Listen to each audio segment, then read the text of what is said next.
Sara Cunningham is the author of How We Sleep at Night, a Mother's Memoir, and the founder of the organization Free Mom Hugs. Sara lives in Oklahoma, is the married mom of 2 sons, one of whom is gay. She is with us today to discuss her journey to acceptance of her son's homosexuality and her own self-discovery in the process, and how that led her to understand that acceptance comes through education and knowledge. Welcome, Sara. How are you today? Very good, thank you. So 6 years ago, your son came out and came to you and said he's a homosexual. How old was he, and what was your reaction when your son came out? Did you have any idea this was going to happen? He tried to come out to us his entire life.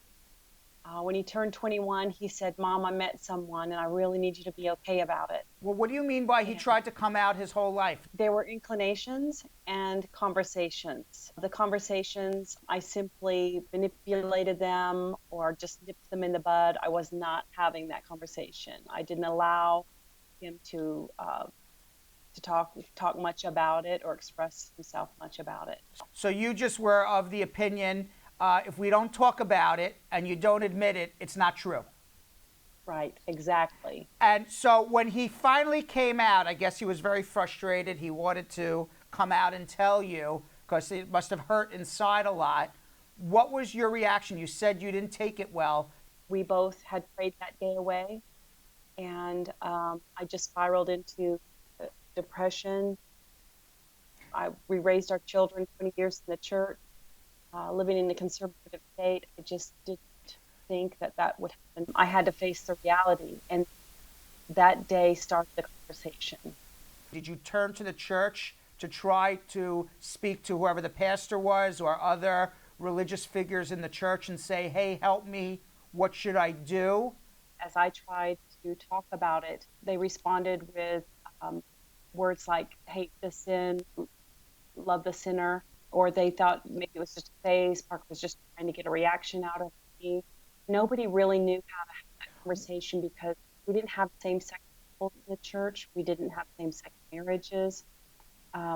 Nobody talked about it. You know, I've heard, I don't know if anybody said to you, I've heard people in church say, well, if you're a homosexual, you're going to go to hell. I don't know if you heard that.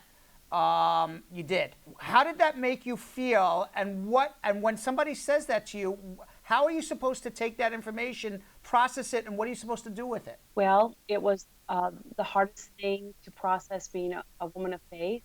It's the hardest words to hear being a mom, that suddenly my son is considered less than a spiritual whole being, that he was in need of being saved from himself.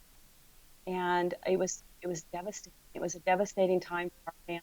But how did you work through it to get to the point where you are now? Well, as I tried to talk about it within my church, I was just met with some alienation, and it just got painful. And soon Parker withdrew, and then I felt like I had to choose between my faith and child. So I started writing about it. I wrote a book, How We Sleep at Night. It's just how I got through it. And about the same time that the book came out, I found a private online Facebook group for moms like me. Where do you go pray if you've now rejected the church where you were originally there for 20 years? When I go to a fully affirming church. A different church completely? Same denomination? Yes. Yes, as in, I had to learn the difference between affirming and non-affirming. An affirming church will celebrate the spiritual gifts of the LGBTQ person and honor same-sex marriage as holy. A non-affirming church may limit service. For example, my transgender friend may not be allowed to work, and they will not honor same-sex marriage as holy. It's a difference between life and death. Why do you say it's a difference between life and death? Because as we raise our children in the non-affirming church, as they come out or fall in love, they're devastated when they're alienated from that community or not recognized. Their relationships are not recognized. This leads to devastation, depression. In fact, in Oklahoma, conversion therapy, it's illegal and it's paid for here in Oklahoma. And we're working diligently to have that outlawed. Why do you think that the church, the non-affirming churches, are less than inclusive? Why do you think they act like that? Is that just because the teachings of the Bible, that's what they believe, or do you think there's something more to it than that? Well, in my opinion, I believe through searching the matter out myself, Hmm.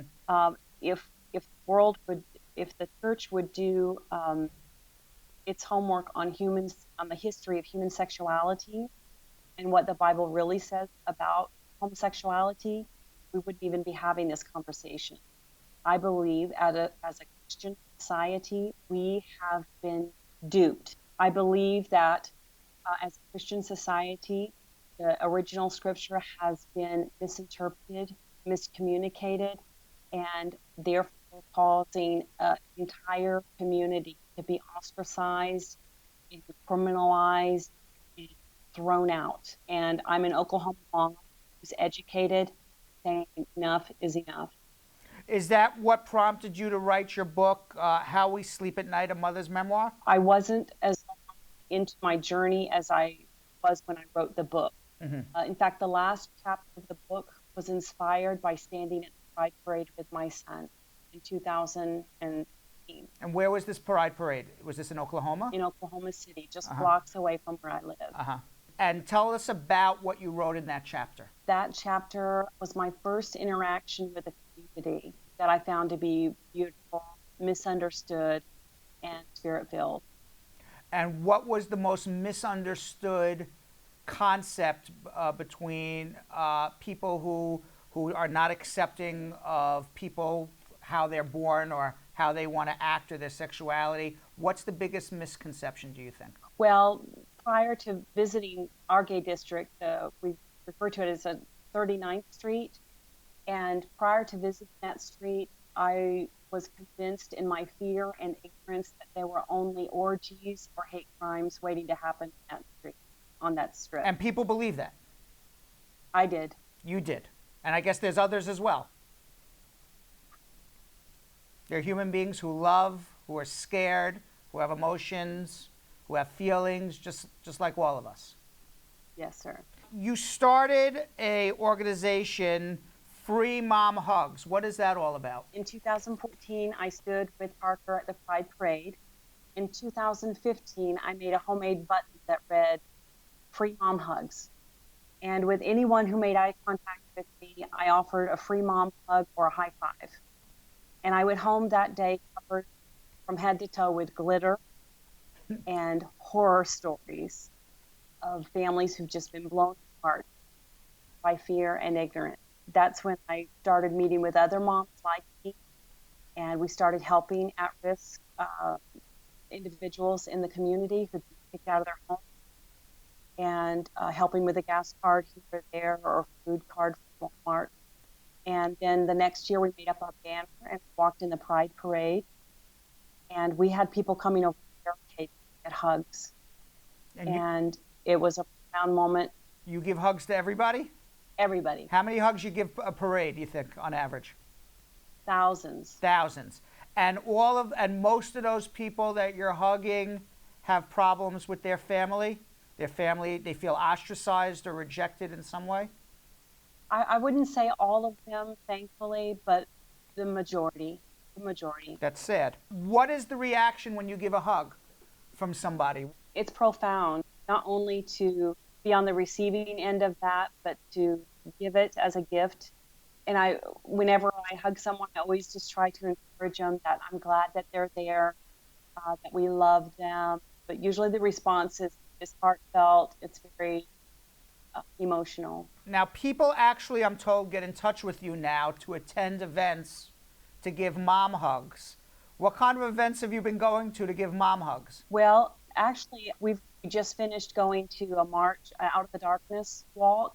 It's a suicide prevention organization. And the first hug I received on that day, a young woman said it was like 177 days since she had received a hug from her mother, who had she lost to suicide. And we'd been asked to attend graduations for students who've been excommunicated from their parents, and for couples for having their first baby. What do you think that says about society, that you're so in demand just for a mother figure to give a hug and just a second of love to somebody?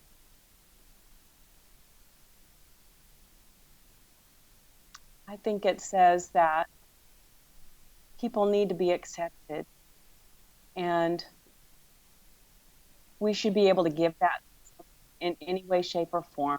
You're not the only mom hugging out there, right? There's lots of No. there are lots of volunteer moms hugging, right? Do you have dad hugs too? Are dads allowed to hug?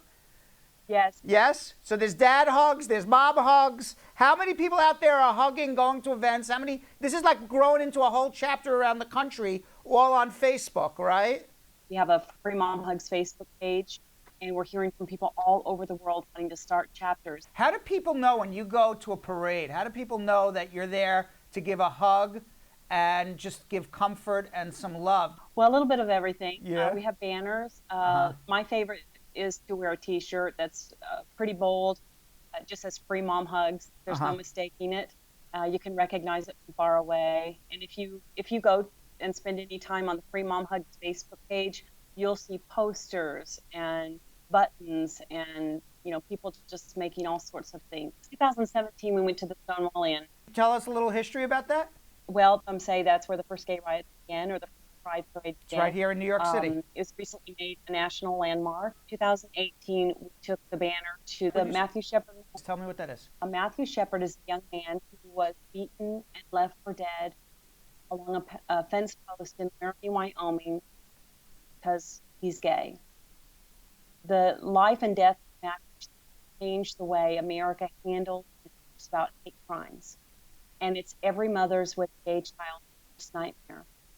And my son and I put the banner on a 2-week journey and stop from Oklahoma City. Third tour take us to the Harvey Milk Memorial in San Francisco.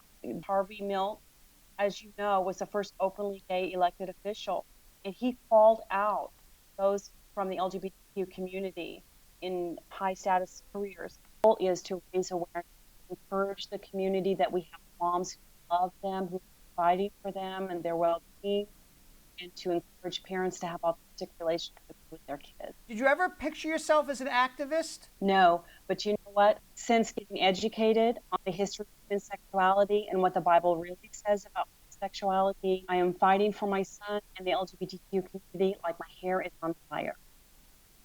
And once you hear the cry of the oppressed and to not react, then you're not listening. Do you feel more energized as a human being now than before? Because you were a very religious person. I used to say that I wouldn't change anything because it's brought me to where I am today, but I would have changed things. What we went through was wasted energy, and fortunately, I still have my son. Many moms don't have their child. So I'm simply doing things that I wish someone would have done when I was trying to figure things out.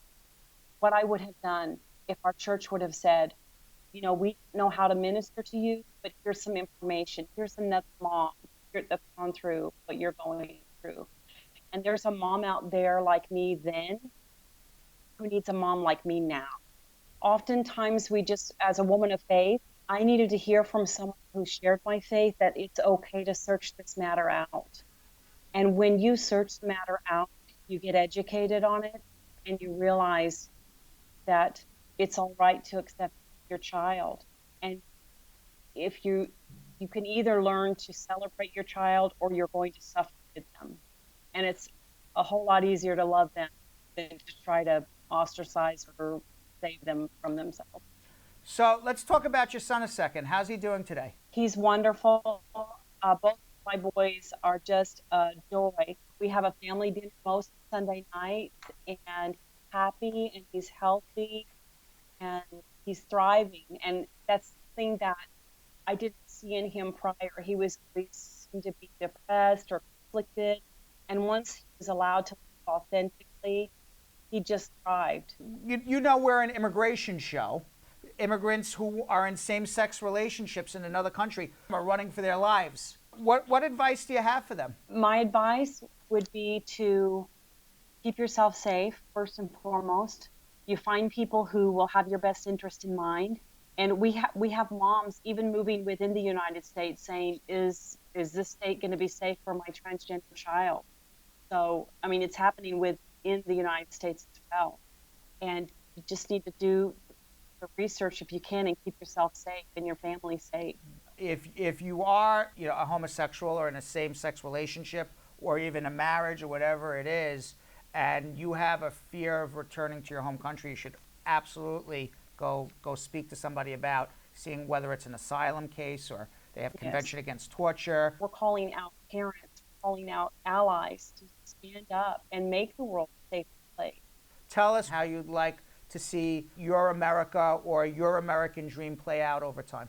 My American dream is to have just everyone treated equal. When I realized that my straight son had more rights than my gay son, I had to figure that out and get, educated on that. It shouldn't even be an issue. So my American dream would be that everyone would be created and treated equal. Well, thank you very much, Sara Cunningham, author of How We Sleep at Night, A Mother's Memoir, and the founder of the organization Free Mom Hugs, who has given tens and tens of thousands of hugs. Congratulations, you're making a difference, and thank you for coming on. Thank you. Hug the world. All around. Yeah. Let's hug the world.